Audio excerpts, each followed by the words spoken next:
하나님 말씀 빌립보서 2장 12절에서 18절의 말씀입니다. 그러므로 나의 사랑하는 자들아, 너희가 나 있을 때뿐 아니라 더욱 지금 나 없을 때에도 항상 복종하여 두렵고 떨림으로 너희 구원을 이루라. 너희 안에서 행하시는 이는 하나님이시니 자기 기쁘신 뜻을 위하여 너희로 소원을 두고 행하게 하시나니 모든 일을 원망과 시비가 없이 하라. 이는 너희 흠이 없고 순전하여 어그러지고 거스리는 세대 가운데서 하나님의 흠 없는 자로 세상에서 그들 가운데 빛들로 나타내며 생명의 말씀을 밝혀 나의 다름질도 헛되지 아니하고 수고도 헛되지 아니하므로 그리스도의 날에 나로 자랑할 것이 있게 하려 함이라. 만일 너희 믿음의 제물과 봉사 위에 내가 나를 관제로 드릴지라도 나는 기뻐하고 너희 무리와 함께 기뻐하리니 이와 같이 너희도 기뻐하고 나와 함께 기뻐하라. 아멘.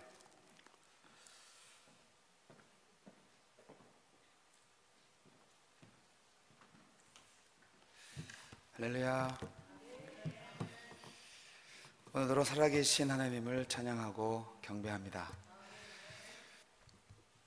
우리는 다 제멋대로 사는 것 같지만 다 하나님의 경륜 안에서 살아가는 줄로 믿습니다. 오늘 말씀은 제가 고민을 했는데 소원을 두고 행하게 하시는 하나님이라고 적었다가 다시 바꿨어요.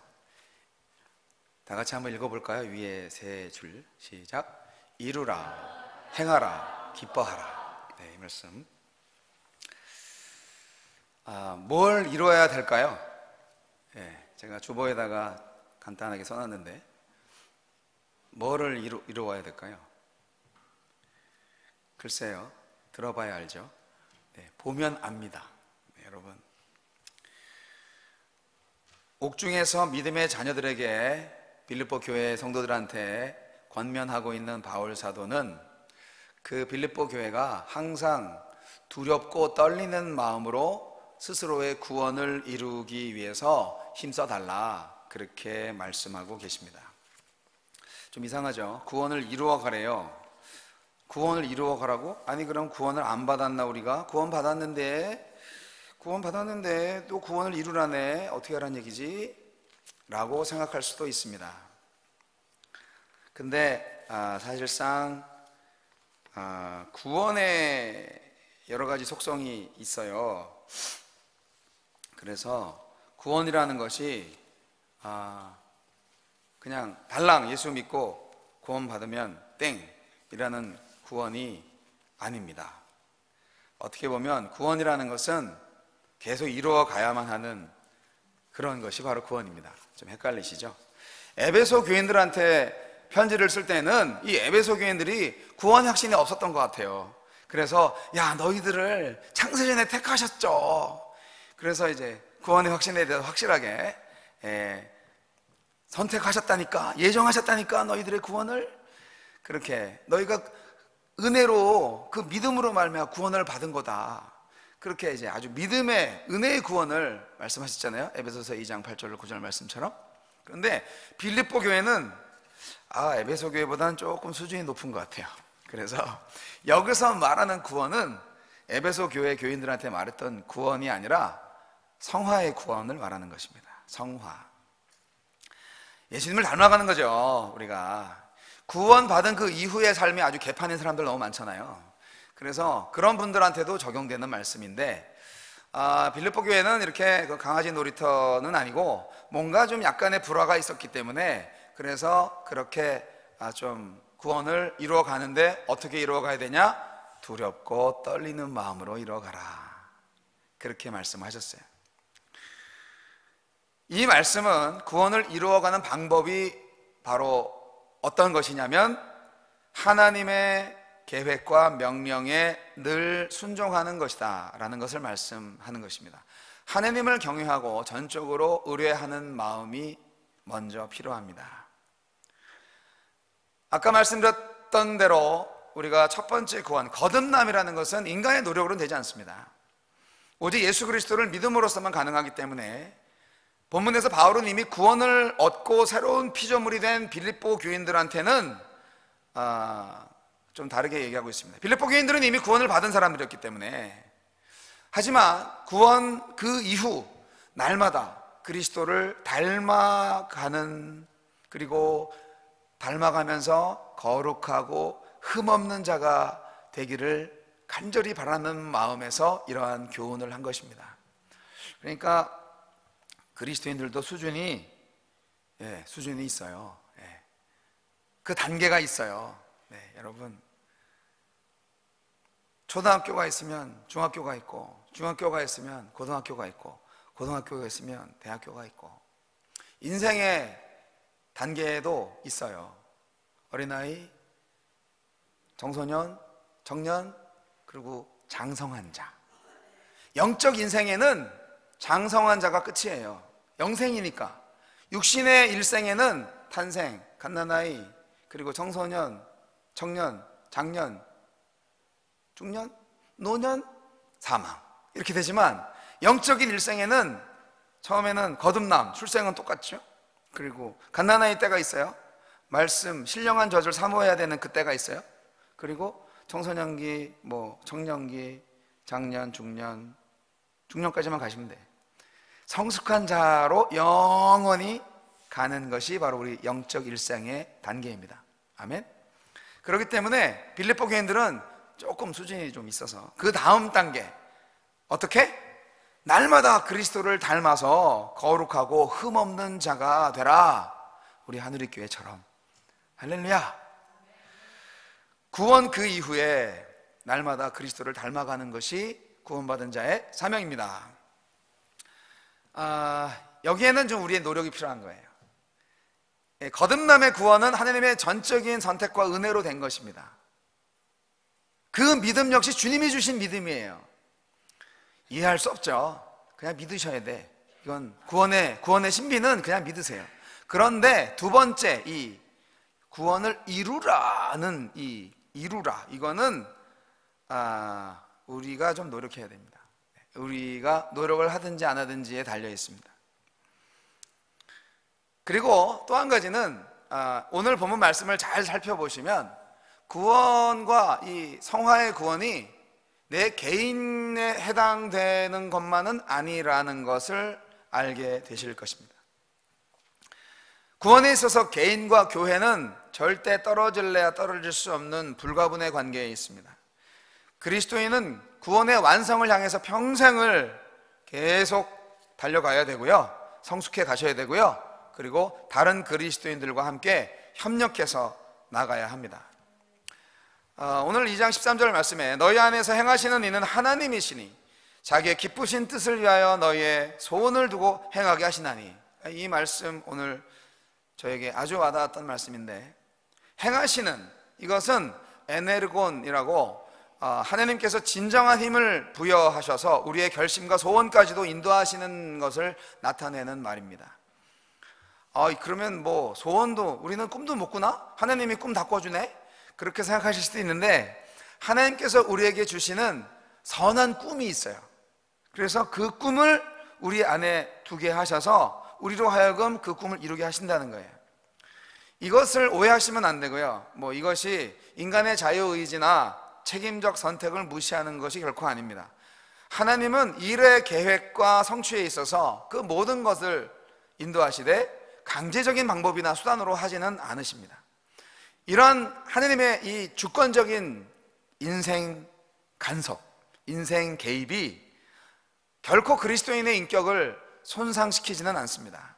오히려 완성시키죠.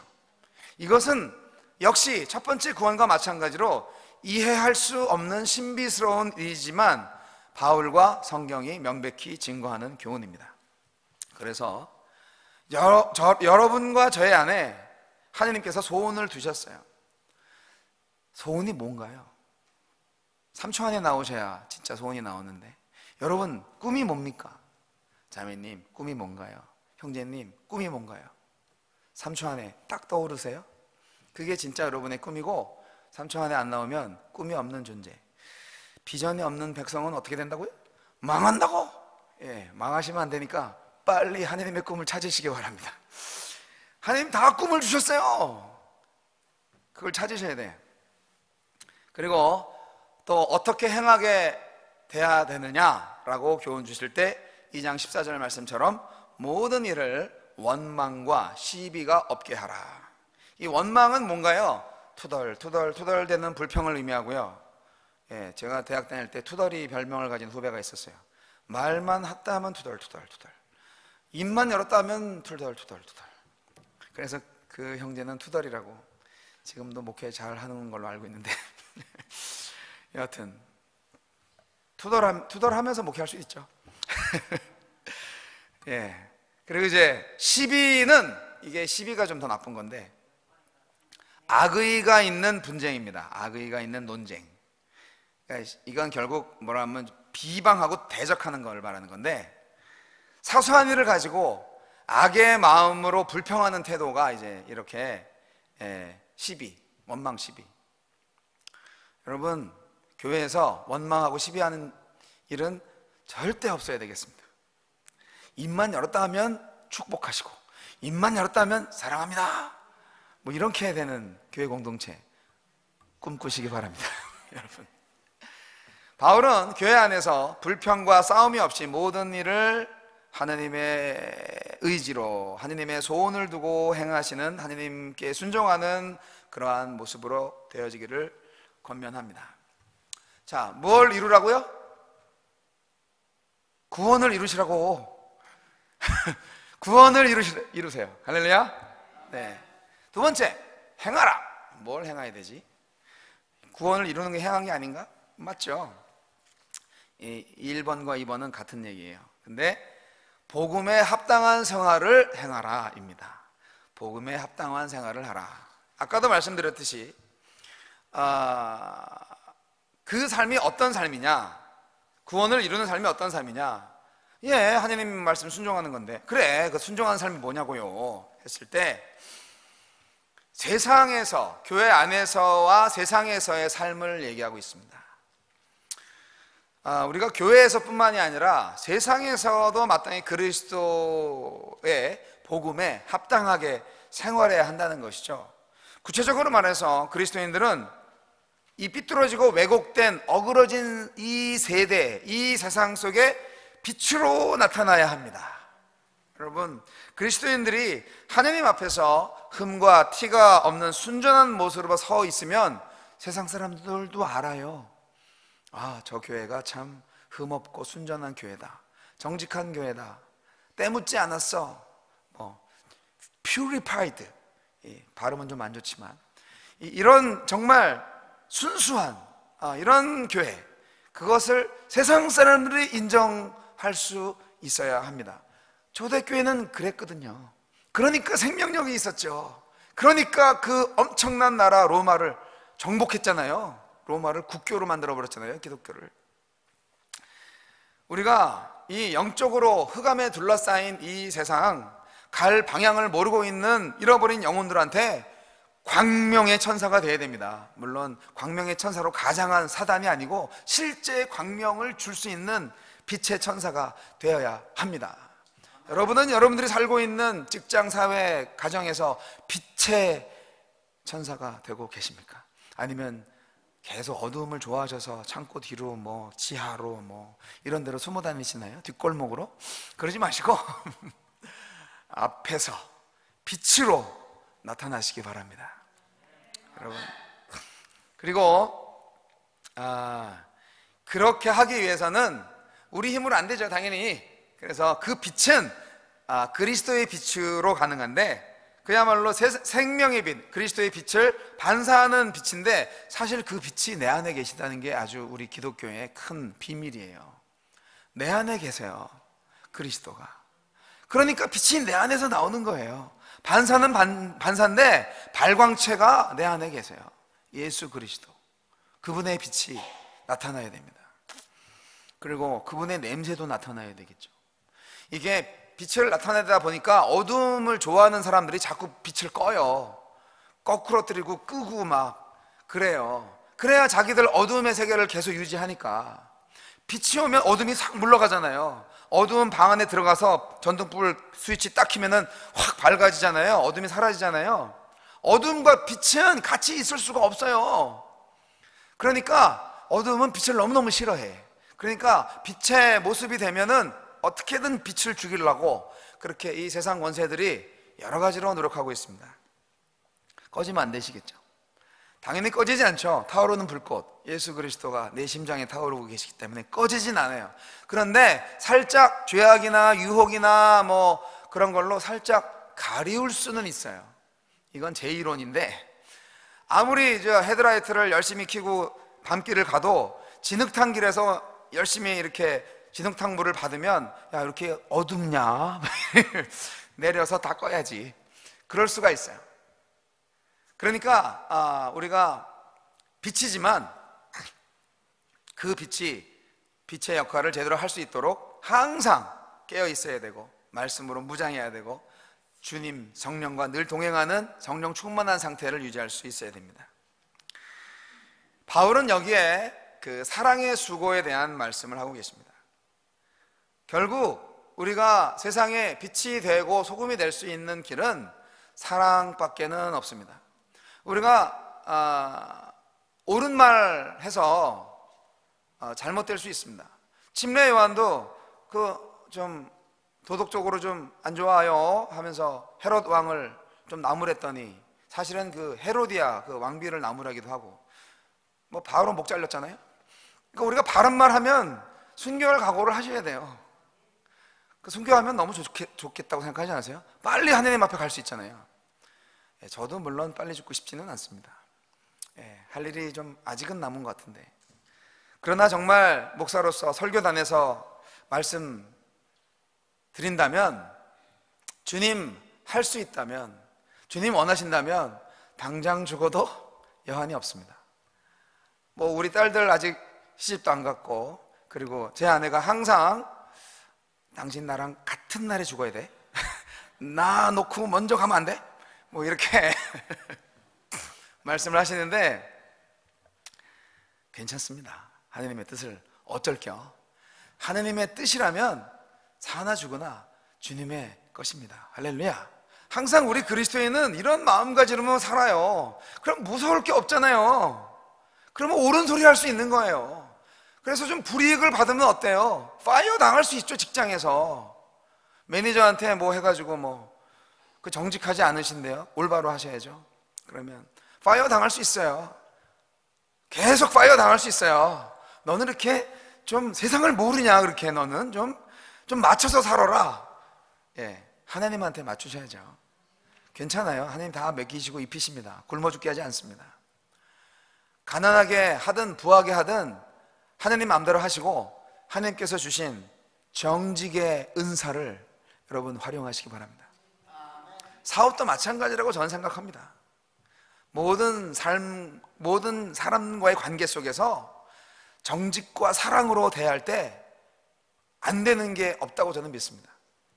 그리고 안 된다 그러면 안 되는 것까지 다 이자 쳐서 하나님께서 심판대 앞에서 다 복으로 내려 주실 겁니다. 하나님이 다 상급으로 채워줄 거예요. 뭐가 문제예요? 괜찮습니다. 그러니까 여러분, 바울 사도가 그런 마음을 갖고 있었기 때문에 세 번째, 기뻐하라, 그렇게 한 거예요. 기뻐하라는 게 뭘 기뻐하라고 하시는 것 같아요? 한번 맞춰보세요. 이건 좀 심각한 그런 답일 수도 있는데, 자, 뭘 이루라고 하셨죠? 구원을 이루라. 아멘. 두 번째, 복음에 합당한 생활을 행하라. 세 번째, 아직 안 나왔으니까, 네, 기뻐하라. 뭘 기뻐해야 되지? 이건 저의 해석이니까 어떨지 모르겠지만, 이 바울 사도가 지금 옥중에 있잖아요. 그리고 언제 죽을지 모르는 상황이에요. 그런데 오늘 본문 말씀 보면 17절 18절에 만일 너희 믿음의 제물과 봉사 위에 내가 나를 관제로 드릴지라도 나는 기뻐하고 너희 무리와 함께 기뻐하리니 이와 같이 너희도 기뻐하고 나와 함께 기뻐하라. 기뻐하고 기뻐하니 기뻐하라 기뻐하라. 아주 그냥 기뻐하라고 노래를 부르시네요, 우리 바울사도님께서. 믿음의 재물, 누구의 믿음의 재물? 빌립보 교회의 믿음의 재물.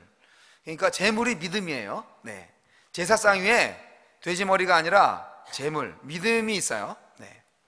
그리고 봉사가 있어요. 네. 믿음의 재물과 봉사가 있어요. 그 제사상이 믿음과 봉사로 이렇게 차려졌어요. 그 위에 내가, 바울이 나를 관제로 드릴지라도 라고 되어 있네요. 관제가 뭘까요? 관제는 포도주 붓는 거예요. 제사 음식 고기 위에, 제물 위에 포도주를 붓는 거예요. 그 포도주가 되겠다는 거예요. 내가 부어지겠다는 거예요. 바울 사도의 순교를 예상할 수 있는 그런 예언적인 말씀이라고 생각되지 않습니까? 표현을 왜 이렇게 하셨을까? 소름 끼치고요. 그리고 이 바울 사도의 마음이 지금 어디까지 가 있는지 알 수 있는 대목입니다. 정말 이런 표현은 바울이 지금 감정적으로 굉장히 이제 뜨겁게 달아오른 상태를 의미합니다. 만일 너희 믿음의 재물과 봉사 위에 내가 나를 관제로 드릴지라도 나는 기뻐하고 너희 무리와 함께 기뻐하리니 이와 같이 너희도 기뻐하고 나와 함께 기뻐하라. 반복 표현. 그러한 순교가 기쁨이 된다는 것을, 그리스도인의 기쁨이 된다는 것을, 나의 기쁨뿐만이 아니라 빌립보 교회 너희들의 기쁨이 된다는 것을 알아라. 우리 같이 죽어도 주를 위해 죽는 거니까 우리 함께 기뻐할 수 있어. 그것이 최고의 기쁨이야. 할렐루야. 그래서 우리는 순교 당할지라도 기뻐하라가 되는 것입니다. 여러분, 어떻게 하면 우리가 성화를 이룰 수 있을까요? 성화를 다른 말로 말하면 예수를 닮아가는 것이죠. 다시 이제 리마인드 시키면서 이제 돌아갑니다. 두렵고 떨림으로 이루라고 했는데, 여러분, 하나님의 말씀을 대하면 우리가 두렵고 떨리는 마음이 있고 하나님께 예배하는 마음은 언제나 하나님을 경외하는 마음인데, 이게 두렵고 떨림이에요. 그런데 이거는 어떻게 보면 사람들한테도 두렵고 떨리는 마음으로 대할 수 있다면 사람들한테 그렇게 실수하지 않을 것 같아요. 성도 상호 간에, 그리고 이웃 간에 있어서 조심스러운 마음으로 그리스도를 나타내려는 삶이 아닐까요? 성도에게는 어때요? 성도에게 두렵고 떨리는 마음으로, 내가 뭐 이상한 말 했다가 막 그 상처 주면 이게 또 고해가 찢어지잖아요.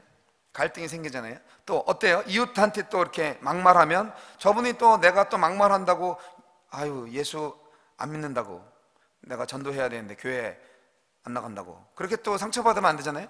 그러니까 성도들한테도 두렵고 떨리는 마음으로, 이웃한테도 두렵고 떨리는 마음으로 하는 게 좋지 않겠습니까? 구원을 완성하기까지 우리가 구원을 생활 속에서 나타내는 거예요. 두렵고 떨리는 마음으로 구원을 이루라는 말씀은. 그러니까 성도 간에, 이웃 간에 조심스럽게 그리스도를 매너 있게 좀 나타내시기 바랍니다. 우리가 똑같아요. 다 이 땅 밟고 사는 땅의 그런 인생이에요. 인생이 뭐 있겠어요? 인간관계에서 위기를 가져오시면 안 돼요. 근데 이제 항상 두렵고 떨림으로 구원을 이루어가고 있다면 그 위기는 오히려 주님을 닮아가게 하는 그런 촉진제 역할을 할 수 있지 않을까요? 우리의 마음의 자세를 말하고 있는 거예요. 여러분, 예수 그리스도가 나로부터 나타내야 합니다. 내 마음속에 예수 그리스도의 꿈, 예수 그리스도 소망이 있습니다. 그런데 예수님의 그 모습은 사람들이 잘 몰라요. 그리고 희생을 당하면서 사실 예수님이 진짜 예수님인 것을 알게 됐죠. 여러분, 향나무 있잖아요. 향나무. 옛날에 향나무 연필이 되게 좋았어요. 제 초등학교 때. 저 때는 국민학교 때였겠지만. 근데 이게 향나무는 열심히 도끼에 이렇게 찍히면서 향을 냅니다. 향나무니까 뭐 꺾어져도 향이 납니다. 향나무니까 껍질이 벗겨져도 향이 납니다. 향나무니까. 우리가 그리스도의 분신이잖아요. 우리가 그리스도인이잖아요. 그건 뭐 팍 찔르면 그리스도의 물이 나와야 되잖아요. 그리스도의 냄새가 나야 돼요. 그런데 성도인데 그리스도인데 뭐 이렇게 치고받고 싸우거나 아니면 뭔가 좀 비틀어지거나 하여간 상처가 난다, 그러면 이상하게 꼬린내가 나고 막 그런 진물이 흐르고 고름이 막 흐르고 그러면 안 되죠. 그리스도인인데 우리는 향기가 나와야 되는 거죠. 상처 받을 때마다 향기가 나와야 되는 거예요. 역설적이죠. 그게 그리스도인의 힘이에요. 이 세상을 변화시킬 수 있는. 아니 똑같이 화내고 똑같이 용서 안 하고 똑같이 그러면 이 세상에 뭘 보겠어요? 예수님을 바라보세요. 예수님 십자가 지시고 다 용서하고 자기 십자가에 못 박아라 소리친 사람들 다 용서하고, 이 정신 나간 사람이죠. 그러니까 예수님이죠. 우리도 정신 나가시기 바랍니다. 우리도 그리스도를 따르는 사람들이에요. 예수 믿는 거 그렇게 쉽지 않아요. 제대로 믿는 거 어려워요. 그러니까 성화의 단계가 필요한 겁니다. 두렵고 떨리는 마음이 필요한 겁니다. 하느님의 전권적인 도움이 필요한 겁니다. 내 연습, 내가 열심히 훈련해가지고 뭐 새벽 기도에 한 번도 안 빠지고 뭐 그냥 40일 금식 기도 평생 5번씩 하고 막 그렇게 해가지고 내가 경건하게 뭐 교회 생활하고 기도 생활하고 말씀 100독 읽으면 뭐 성자 된다는 운동 뭐 이런 헛소리 들으면서 제가 신학교 생활을 했는데, 그렇게 하신 분도 20년 30년 목회하시고 얼마나 학교와 성도들한테 욕먹으면서 쫓겨났는지 제가 한국에서 너무너무 많이 봤습니다. 너무 열매가 없어요. 그런 차원에서 제가 볼 때는 지식이나 또 육체의 훈련 이런 것도 다 필요하지만, 그러나 사랑의 열매 그리고 정직한 진리 안에서 바로 세워지는 것, 전 그것이 중요하다고 생각합니다. 예수님처럼 섬긴다는 건 여러분 어떻게 생각하세요? 우리가 섬김의 종교라고 합니다. 그런데 많은 사람들이 섬기기보다는 섬김을 좋아합니다. 그리고 섬김에 익숙해지면은 그게 당연한 걸로 생각을 하고 이제 그렇습니다. 우리 이제 선교사님들이 그런 차원에서 보면 많이 헌신을 하고 계신 것 같아요. 지역과 국가와 민족을 섬기고 계시니까. 근데 많은 목사님들도 80% 이상 목사님들은 열심히 섬기는 일을 잘 하십니다. 그런데 한 10% 되는 분들이 이제 열심히 섬기기는커녕 섬김을 받으면서 이렇게 하시는 분들이 있는 게 이제 우리한테 좀 부끄러움입니다. 그래서 우리가 섬김의 기쁨을 좀 누리라는 말씀을 우리 오늘 바울 사도가 하고 계신 거예요. 섬김으로 기뻐하라는 말씀도 되겠습니다. 우리가 섬기기 때문에 내가 희생하고 내가 먼저 용서를 구하고 내가 먼저 선을 베풀 수 있는 것이죠. 사랑하고 섬기기 때문에. 인도의 캘커타의 슬럼가에서 평생을 바쳤던 그 유명한 테레사 수녀가 이런 말을 했습니다. 남에게 섬김을 받고 대접을 받을 때 거기에는 인간적인 기쁨이 있습니다. 그러나 내가 이웃을 섬길 때 거기에는 하나님의 기쁨이 있습니다. 이렇게 하면 주님이 기뻐하시는 삶, 십자가에서 피 흘리신 예수의 핏자국을 보고 예수님을 따라가는 삶을 살 수 있는 것이죠. 우리가 원망과 시비가 없는 삶을 살 수 있을까요? 네, 살 수 있습니다. 왜 없겠어요? 살 수 있습니다. 어떤 소설가가 동화책을 하나 썼는데 보잘것없는 강아지 똥 이야기 혹시 아세요? 그 동네에서 뛰어놀던 강아지가 똥을 쌌어요. 그래서 강아지 똥, 되게 좀 재밌게 읽었던 마음인데 동화책이죠. 근데 이 강아지 똥이 어떤 새들이 와서 음식인가 하고 와서 좀 쪼아 먹다가 이내 더러워 하면서 이제 날아가더라 이거죠. 별로 자기를 별로 좋아하지 않아. 뭐에 쓰겠어요 강아지 똥을. 그래서 나는 아무 쓸모도 없나 봐. 그래서 이제 그렇게 하고 있는데 저 논두렁에서 달달달달달 하면서 이제 달구지가 가는데 거기에 두엄이 이제 많이 쌓여 있어.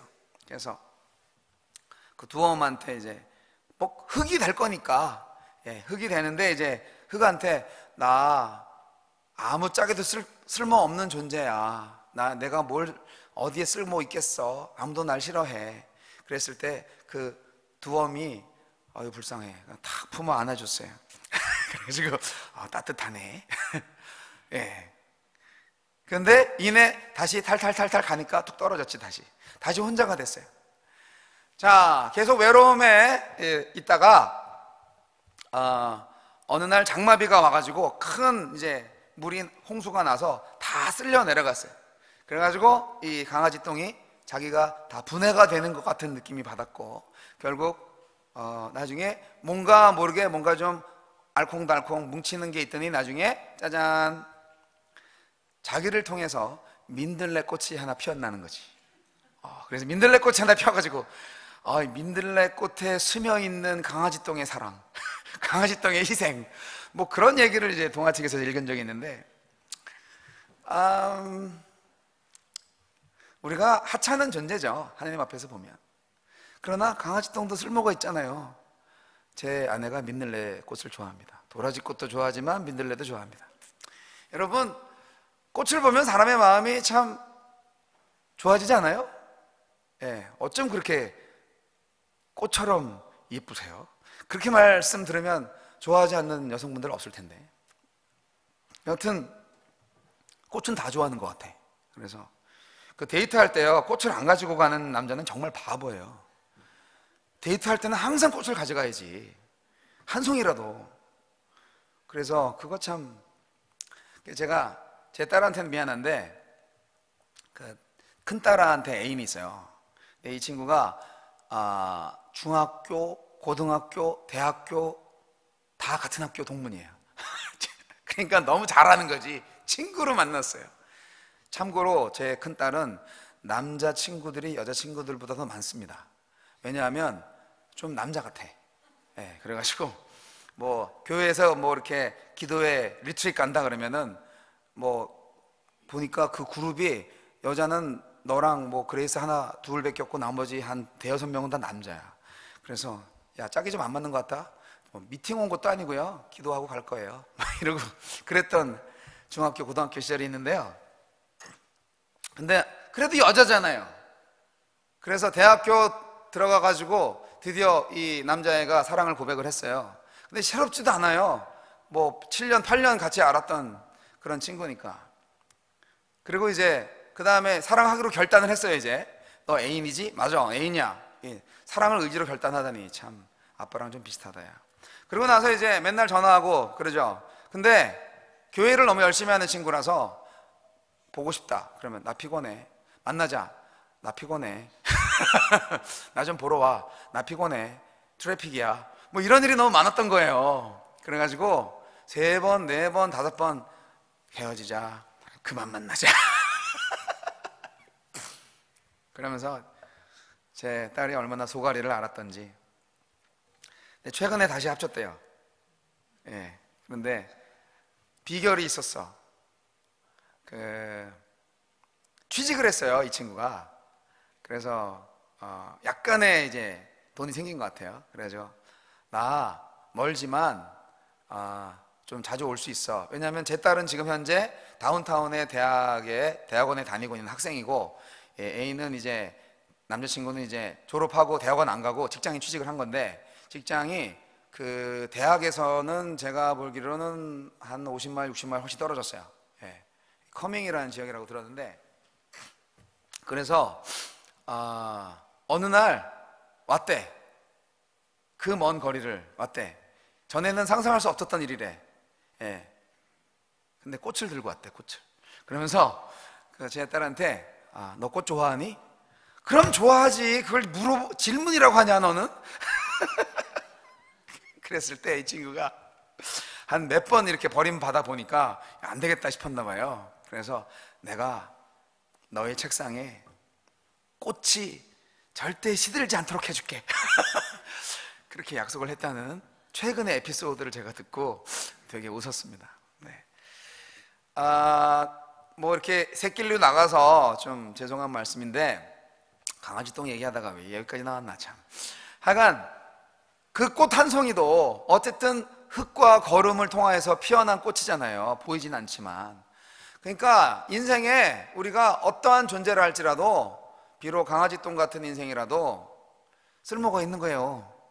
하나님께서 어떻게 쓰실지 알아요. 바울도 한참 얘기했어요. 토기장이 욕하지 말라고, 원망하지 말라고, 귀이스를 그릇도 있고 천이스를 그릇도 있다고, 그리고 또 잘 자기가 깨끗하게 하면은 또 귀이스이게 된다고 그렇게 말씀하시지 않았습니까? 사랑하는 성도 여러분, 저와 여러분의 인생에 천국의 기쁨이 넘쳐나기를 소망합니다. 그러나 그 기쁨은 부귀 영화를 누리는 지상 왕국에서의 그 기쁨이 아니라 지금 감옥에서조차 바울이 누리는 순교자의 기쁨입니다. 내가 그리스도 안에서 빌립보 형제들아, 우리 하나잖아. 그리고 복음을 계속 전하고 있는데 복음이 계속 전달되고 있어. 구원받는 사람들이 늘고 있어. 얼마나 기쁘니? 그리고 너네 교회 안에서 좀 시비가 있고 원망이 있지만 그러나 흠없고 순전한 자로 다시 구원을 이루어가. 복음에 합당한 생활을 해. 우리가 다 한 가족이고, 그리고 사나 죽으나 주님의 것이며, 나 또한 핍박받고 내가 정말 너희들의 믿음과 봉사의 그 제사상 위에 포도주가 되어다서 사그라질지라도 그로 인하여서 우리는 기뻐할 수 있어. 그래? 맞지? 같이 기뻐하자. 그것이 바울 사도의 오늘의 편지의 내용입니다.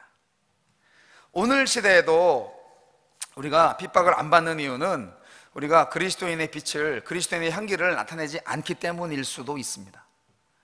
표가 안 나, 그리스도인인지 아닌지. 하지만 우리가 정말 시시비비를 물론 이렇게 꼰꼰 짱짱하게 하면 안 되죠. 왜냐하면 지혜롭게 하셔야죠. 상처 주는 것보다는. 왜냐하면 사랑은 모든 허다한 죄를 덮는이라고도 말씀하셨기 때문에 지혜가 있어야 돼요. 분별이 있어야 돼요. 항상 다 들춰내가지고 이제 파헤치는 그런 것만은 사랑이 아니에요.